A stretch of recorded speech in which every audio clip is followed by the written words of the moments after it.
do you say that in Spanish? Nakasandal sa pader. What's the expression? I don't know. Cut! Well, the technical term is adventure bike. We've done the north, you know, the mountains, fantastic, you know, Sagada. I mean, I've been up to Pagudpud from Manila. On ng bike? 16-hour ride, straight. Straight? Stop for lunch. Wow. Yeah, I mean, Where do you all over stop I've for done. lunch? Do you eat in the turo-turo? Of course. Parang hindi halata. I'm wearing my helmet. Do you feel the burden of that, you know, the name? You have two very prestigious bloodlines. Mabigat. Revenge travel is real as nations around the world inch their way out of the COVID-19 pandemic. Tourism and hospitality sectors are in full swing after 2 years of lockdown.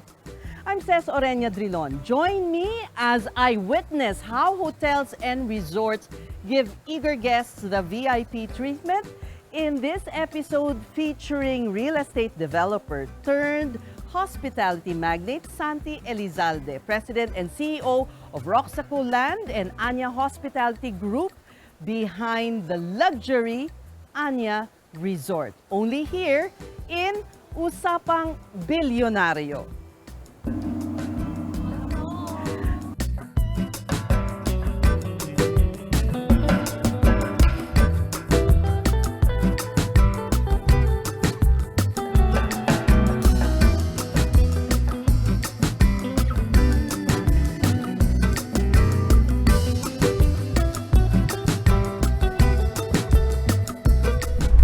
What are you proudest about in Anya? Well, I think I mean, this is where it all started. The Anya idea, which is really a concept that you know, we wanted to establish and perfect.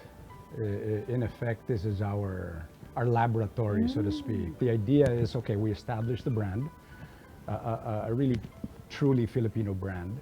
You can call this the first Anya property in the country, and the plan, the vision, is to really, you know, put up more Anyas in the beautiful tourist destinations that we have in the Philippines. This goes back to when Club Punta Fuego was first opened. That at the time was a joint venture or partnership with Landco Pacific. Over time, Roxaco Land made a decision that you know, hospitality was something that we wanted to be a part of. No? Why? Because we just felt that in the Philippines, the hospitality industry, you know, presented us with a lot of opportunities.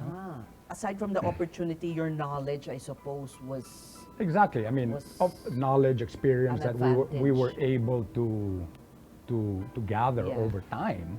So I suppose you also spotted a vacuum in the luxury category. Yes, we did. But I mean, there were hotels, brand name hotels,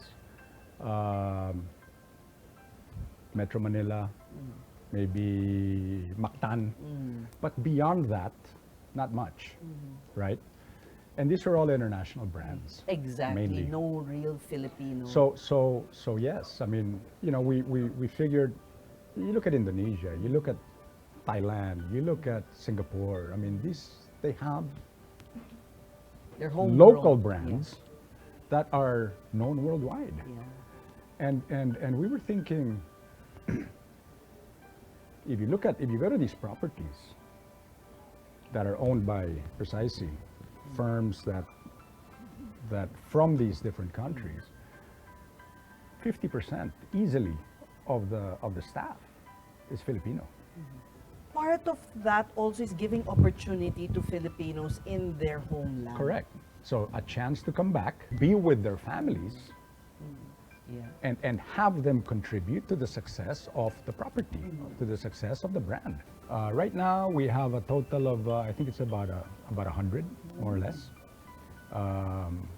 And these 100 people, I mean, they do everything. I mean, obviously you have landscaping, you have Right. rooms, you have, and the great thing about it is, and it says something about how we run things, is that people who have left in the past because they've had other offers, whether back on cruise ships or you know, when the casinos opened, Right.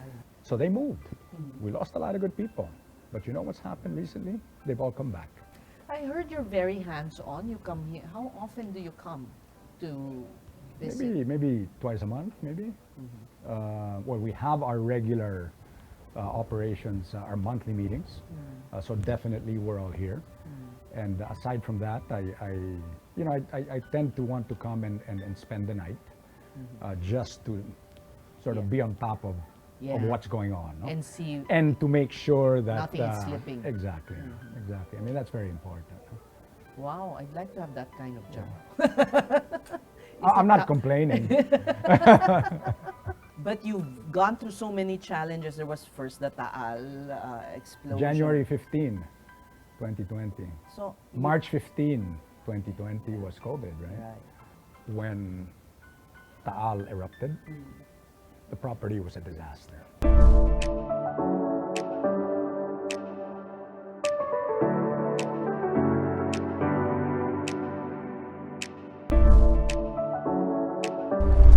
So what did you learn from that experience?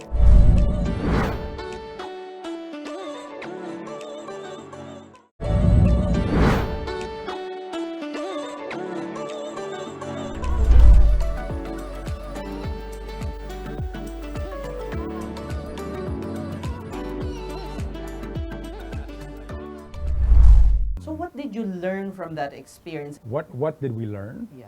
I think first and foremost, be calm, you know, because you know, and you had to focus on what needed to be done to get past the situation, no? The difficult situation, and really use that time to put your plans together on what you would have to do, what you will have to do to get yourself out of this hole at the soonest possible time. It's very easy to say, okay guys, be patient. But then the question was, patient for how long? Yeah. Right? So I mean, it was a difficult situation, but you sort of had to keep the motivation. I mean, Yeah. hope. Right. Provide hope that you know, we're almost there for So everybody. personally, what did you learn? What did you learn in the pandemic, personally? Well, I learned to take a step back, and because obviously all the questions were being thrown my way, And you didn't have the answer. and who, yeah. I mean, I could not pass it on to anybody else. Yeah. So I had to take a step back, think about it, and you didn't have to come up with a solution within 5 minutes. Immediately. You know, I mean, think about it, because obviously whatever decision I made or the management team made will have an effect on a lot of people, you know. So it wasn't more just about introspective. Anya. I mean, AHG manages 4 Go hotels in Metro Manila. So that in itself is about 400 people. Ideally, you want to have them there, but we weren't generating any cash flow. Right. So how do you pay them every 15 days? What do you tell them? Right. I mean, utang, So you paid them. that we had to find ways. We got to a point where we actually had to contribute to a pot to go out and buy groceries, and we distributed groceries. But The this problem one, with this you is couldn't nobody project, knew when yeah. it was going to end. Yeah. So it just kept going and going and going and going, right? It was extremely difficult until we got to November, was it October, November of last year, when, you know, things started to open up, no? But then Omicron happened. The LGU allowed us to open, I mean, under controlled circumstances. So we had a pretty decent November and December. Comes Then- January, shut down again. So the momentum that we were was building lost again. was lost again. So, and it took us, it took us until I think March. We started to feel that things were again heading in the right direction. So did you learn to be more introspective? Yeah, I mean, in many aspects of my life, it was the business side, the personal side, and really it was a life-changing experience for myself and for many people, right? Because again, you were supposed to be the the anchor Right. of it all, no? But we all have our limits, and I think self-awareness is something that was very important as well, because again, you are not the master of the universe. That's what you learned. I came to realize, and talking to people, opening up, trying to get ideas and was something that I felt worked. Also spending time doing things on my own, like going for long walks and sort of processing certain situations was important. I felt helped me. I got into yoga. Oh. Yeah. Maybe also by default because my wife teaches yoga. So I was like, okay, what am I going to do today, right? So So that helped. it made you a better person, I'm sure. Why are you smiling? Maybe it did. Yeah, I mean, I feel better. So that might be an accurate statement. But I do understand that you've managed to post growth already in all the properties that you manage. Yes, we have. I mean, the hospitality business as a whole has recovered nicely. To pre-pandemic levels To or even pre-pandemic. past? Some I say Well, even- pre-pandemic, definitely versus pandemic, the pandemic years. Anya has been nominated for an award by the World Luxury Awards, Hotels. correct. Luxury Awards. Correct. And we were nominated in 3 categories: boutique resort, resort restaurant, and our Niyama Spa was also nominated as one of the luxury spa offerings located in a boutique resort. From the start, I mean, that was the intention. I mean, if we're going to do it, we do it right. And it's not, we don't open our doors to welcome guests to a half-baked product. I mean, we had to make sure that everything was in place from day one. And as far as we're concerned, the idea was always, it was threefold, right? I mean, have the best rooms possible, have the best F&B possible, and then the wellness side was also very important. Now we brought in Chele Gonzalez to run Samira by Chele, to also provide a different type of experience.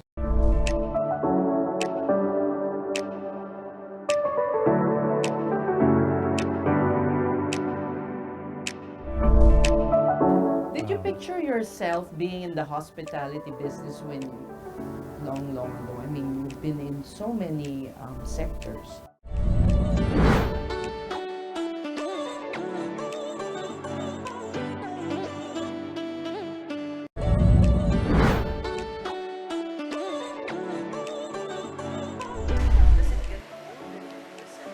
Did you picture yourself being in the hospitality business when you long ago? I graduated from college 1987. Okay. I spent 2 years working in New York City, World Trade Center, 8th floor. After my 2-year stint, I came back here. I was with Coca-Cola Export Yes. for 12 years. And then I moved on to the family business. No? Already started with Roxaco Land. And precisely one of our first projects was first projects that I was involved with was was the development of Punta Fuego, which was very successful. The Peninsula de Punta Fuego project was Sugarland. Sugarland once upon a time, property owned by the Rojas family. That sort of, was a foot in the door for us as far as hospitality, as far as managing the club, which we have, I think, successfully done over the, 20 somewhat years. Huh? This was a beautiful piece of property, and it was really about when it was going to be developed. So When the time was right. Exactly. So the timing at the time was right. The Makati used to be a rice plantation, which was, that's what the Thobels had. That and also the Calatagan area, no? And the bank, I guess. So Rojas was Nasubu, and Sorianos ended up with land in Laguna, Calauan. And the beer. The beer making. Well, not necessarily. That was really just that was the family. And the Rojases were part of that San Miguel as well. We had Don Pedro, which was my great grandfather. The mill was named after him. The value of real estate in Nasubu has gone up. So it's also difficult to continue convincing farmers, planters to continue planting cane. My mother's a Rojas, Sige, first cousin of Pedro. Okay. They're my grandfather and his father are brothers. Okay. So very close. Oh yeah. You grew up together. Yes, we did. And it wasn't a big family, so very tight. Once upon a time, well, his brother Eduardo, who passed away some years ago, made the first phone call and said, "Hey, would you be interested in joining us?" And the rest is history, right? I'm still here. Rojas and Company, which is a listed Philippine Stock Exchange listed company, right? So everything falls Your under mother that. as a Rojas. Correct. Would own the shares in the holding Exactly. company. When Eduardo broached the idea to you, there was no doubt in your mind about it. Well, I had to sort of take a, it was, it was like, okay, so, okay, I'm interested. Because I wasn't with Coca-Cola at the time, and doing actually quite well, right? I had just gotten back from a 6-month training session for future executives. But when you work with family, sometimes it can be a bit tricky. It's about respect. Keep the communications lines clear. You don't want there to be any doubt on, if I disagree with something, then I'll tell you. We both sit on the Rojas board, the RCI board. So a lot of the business decisions are made at the board level anyways. So if you have a problem with what I'm presenting, then let's talk about it. Initially, we were looking at Palawan. I traveled from Busuanga. Oh, you did? Down to, the south of Palawan, just looking for that. All the way to Balabac? Perfect property, But you didn't find it. But again, what was important, we felt, that if you're going to introduce the brand, first and foremost, you wanted people to try the brand, to appreciate the brand, appreciate the services. So accessibility. Exactly. So, yes, accessibility was So important. you had to look for a Metro place. Manila was our market, Okay. right? And you know how small Metro Manila can be. Word of mouth was very important as well, right? So you scaled back your We scaled back vision. and we said, okay, let's sort of focus our efforts in areas that were within about an hour and a half drive away from Metro Manila. We have a phase 3 coming up. Wow. So how big now is the whole This is right spread? now 7 hectares. We're going to take it up to about 9 hectares because phase 3 will be villas, 2-bedroom villas with their own plunge pool, very private. It'll be called the Anya Villas. You play polo? You like I motorcycles? did play polo. Are you I retired when I turned 50. Why? Too dangerous. You know, I mean, aches and pains, right? Oh, It's a dangerous sport too. Yeah. Huh? So you really just turned your back on it. Well, yes. And I said, Wow. okay, I'm done. I got into motorcycling, right? And Equally that's what keeps me dangerous. busy nowadays.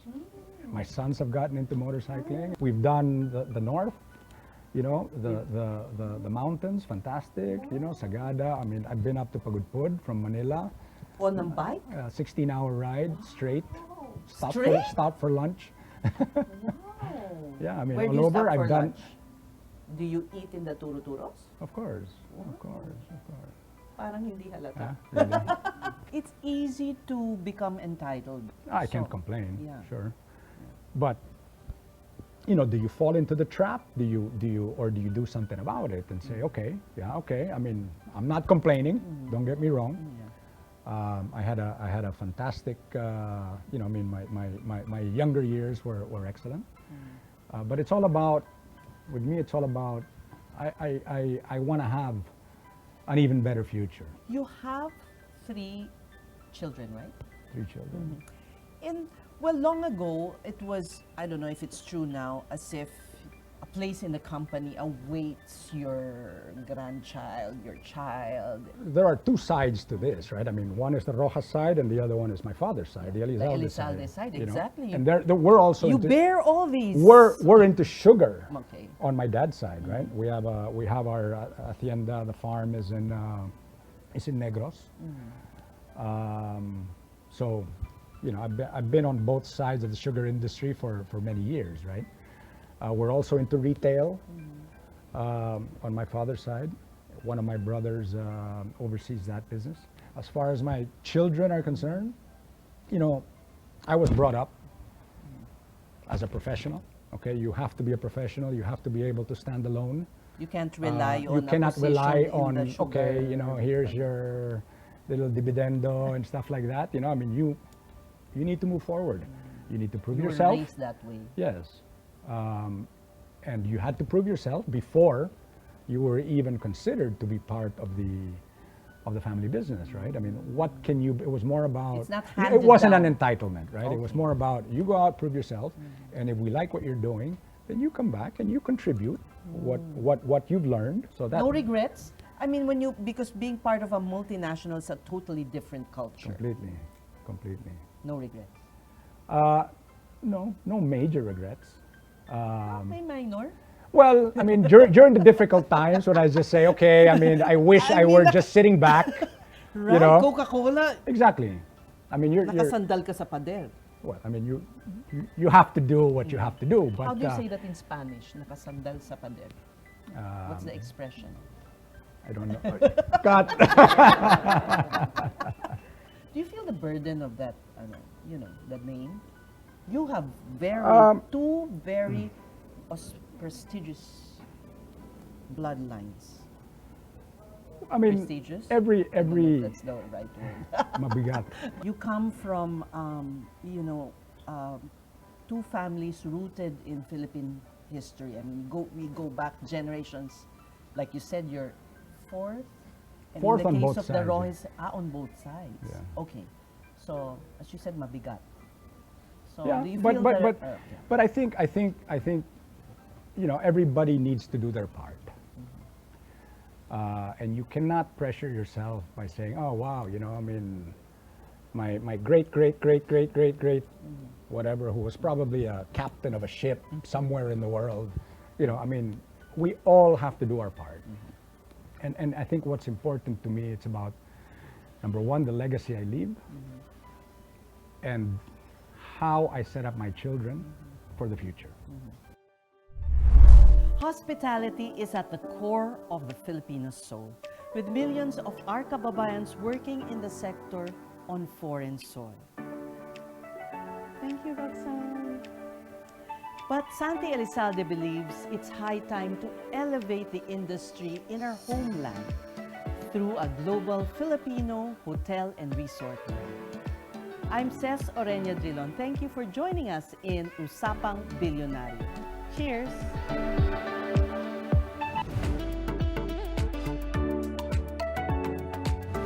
Watch the full-length producer's cut on Bilyonaryo Digital on YouTube and on Bilyonaryo's Facebook page.